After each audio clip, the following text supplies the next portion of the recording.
Today in the News Digest, Zelensky urged the U.S. to react after Russia broke energy truce, while Senator Lindsey Graham urged his State's Department for Tomahawks for Ukraine.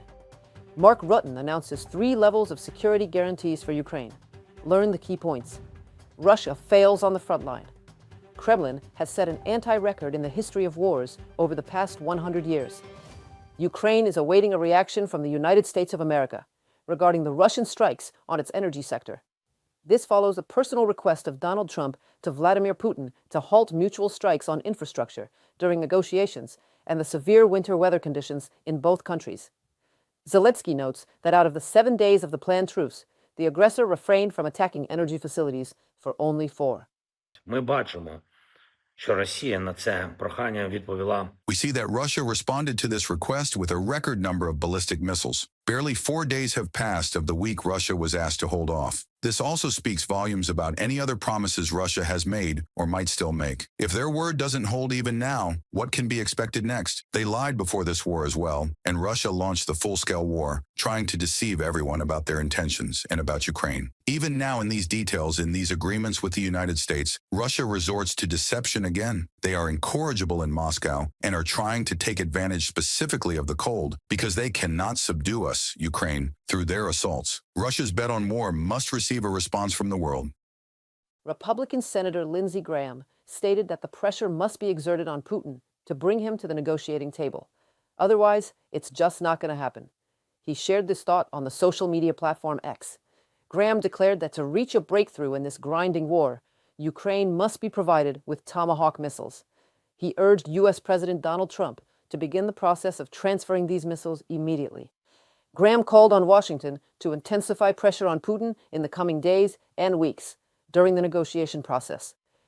After this massive attack last night, I would urge President Trump to start a process to provide Ukraine with Tomahawk missiles, which would be a game-changer militarily. In the coming days and weeks, we must apply more pressure to Putin. Any negotiation that is seen as overly rewarding aggression will set in motion catastrophes all over the world. The opposite is equally true. If negotiations result in a free, strong, and independent Ukraine, who had to make concessions, then the world will be far more stable. Lindsey Graham, senior Republican senator on X. Meanwhile, retired U.S. Lieutenant General Ben Hodges notes that he doesn't believe in any agreements with Russia whatsoever. And as Trump's pressure on Russia is obviously not enough, if any, Europe should be united in its support of Ukraine. Hodges called clear and practical support for Ukraine from European countries and emphasized that symbolic gestures are not enough, and Europe must demonstrate its position with concrete actions in support of Kyiv. I have zero confidence that Russia would ever live up to any agreement unless they were forced to. And yes, the President of the United States has all the leverage he needs. The problem is that he never uses it. He has never put pressure on Russia. He's never told the Russians, get out of Ukraine. He can't even acknowledge that Russia is the aggressor. So he has enormous leverage he could use, but he hasn't done it. And so that means it's going to take comparable leverage from a united Europe to put pressure on Russia, whether that's economic or provision of weapons and ammunition or other things to Ukraine. A new stage of negotiations has begun in Abu Dhabi. The negotiation process started in a trilateral format: Ukraine, the United States, and Russia. Then there will be work in separate groups. This was reported by the Secretary of the National Security and Defense Council of Ukraine, Rustam Umerov. Zelensky will be informed about the progress of each stage of the negotiations. Regarding the Russian Federation's delegation at the second round of talks in Abu Dhabi, its composition remains unchanged compared to the previous round. This indicates that Moscow does not plan to change its negotiating tactics and continues to rely on representatives of the security and economic blocs rather than on classical diplomacy. Mark Rutte, during his visit in Kyiv, has confirmed that the West is considering 3 levels of security guarantees for Ukraine. The first level is an enhanced Ukrainian army supported by funding from partners.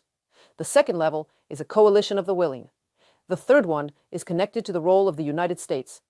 The Secretary General believes the primary goal of these security guarantees, which will take effect after a ceasefire, is to increase the cost for Russia of any potential new attack. More in the next story for you.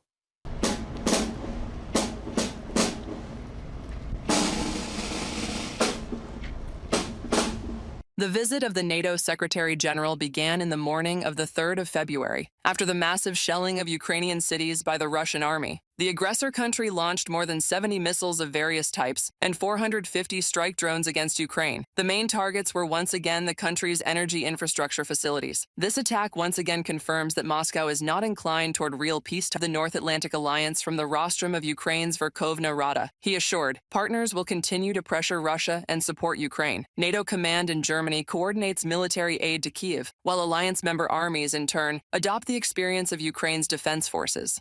We are learning from you. You are innovating in ways that are unique and impressive. And as a result, many NATO nations are working to produce in cooperation with you and investing directly in your defense industry. And we all stand to gain from this cooperation. You need our support more acutely than ever. As the temperatures plummeted, attacks on your energy infrastructure intensified, and the talks to bring this terrible war to a lasting end continued. But I want to assure you that our attention has not been diverted. Ukraine is and will remain essential to our security, and our commitment to supporting Ukraine is steadfast. But neither Ukrainians nor their allies need a second Budapest Memorandum or another Minsk, Mark Rutte emphasized. NATO wants to ensure a just, lasting, and durable peace in Ukraine. The alliance chief noted the work of the Coalition of the Willing, which has made significant progress on security guarantees. Some European allies have announced that they will deploy troops to Ukraine after a deal is reached. Troops on the ground, jets in the air, ships on the Black Sea. It is important that the NATO Secretary General is with us, in Ukraine, at such a difficult moment when Russia has once again disregarded efforts for peaceful settlement, noted President Volodymyr Zelensky. Moscow has effectively disrupted the de-escalation steps proposed by the United States after the meeting in Abu Dhabi, the head of state emphasized.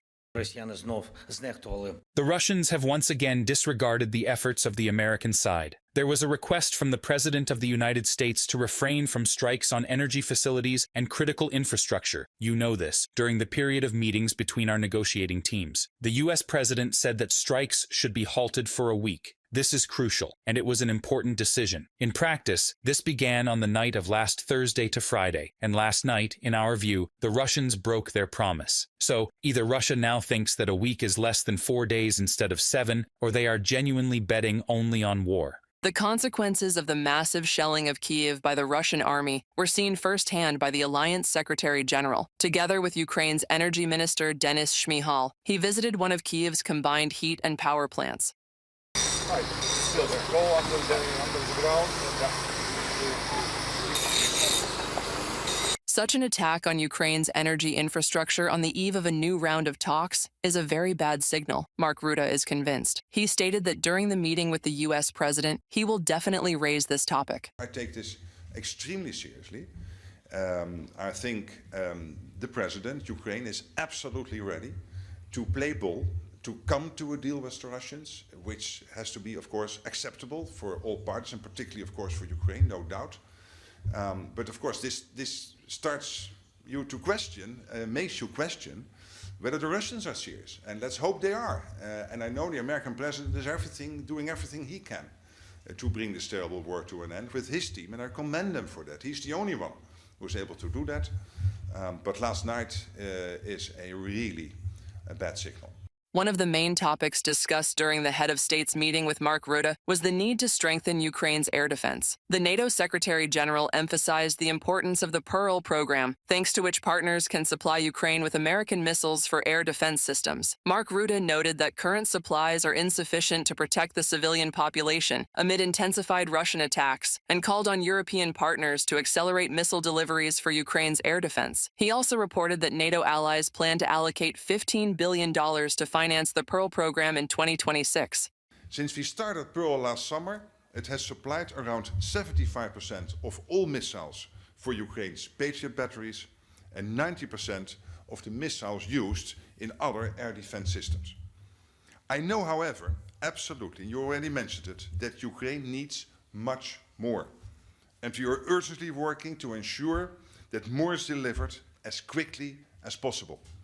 Not only through Pearl, but sourced from wherever supplies can be found. I continue to work with allies, urging them to dig deep in their stockpiles, knowing how pressing is the need. For a lasting peace, Ukraine needs security guarantees from the United States, Europe, and Canada, emphasized the alliance chief, and they must be such as to deter Russia from a new attack. The allies, for their part, will do everything to ensure the Ukrainian army is ready to repel the aggressor, promised Mark Rutte. Reported by Victoria Chistukina, UATV News. The Alpha Special Operations Center of the Security Service of Ukraine has recently set a record for the destruction of enemy unmanned airborne targets amongst all units of Ukrainian Defense Forces in 2025. The crews of Alpha SOC interceptors eliminated as much as 2,220 enemy drones during the year. This is the highest indicator of effectiveness in this segment of air combat. Among the targets are both attack and reconnaissance enemy UAVs, Shahed and Garan, Molnya, Lancet, and other types of drones that Russia actively uses to terrorize Ukrainian cities and conduct aerial reconnaissance. The so-called fat targets deserve special attention. In particular, Alpha operators destroyed Russian medium-altitude, long-distance Orion-type strike and reconnaissance drones, the cost of which is exceeding $5 million per unit. Ukrainian defenders have regained control of Kupiansk, according to deep state analysts. The map shows that the defense forces have taken control of a significant portion of the city, which had previously been in the gray and red zones. According to analysts, the enemy continues to hold positions in the northern part of the city. At the same time, analysts report that Russian forces have made certain gains near communities of Udachne and Hrishine in the southern part of the Ukrainian-controlled part of Donetsk Oblast. The enemy has also advanced near Privolne, which is located on the occupier's route to the Slovyansk-Kramatorsk agglomeration. Russia indeed occupies more land per month, but at what cost?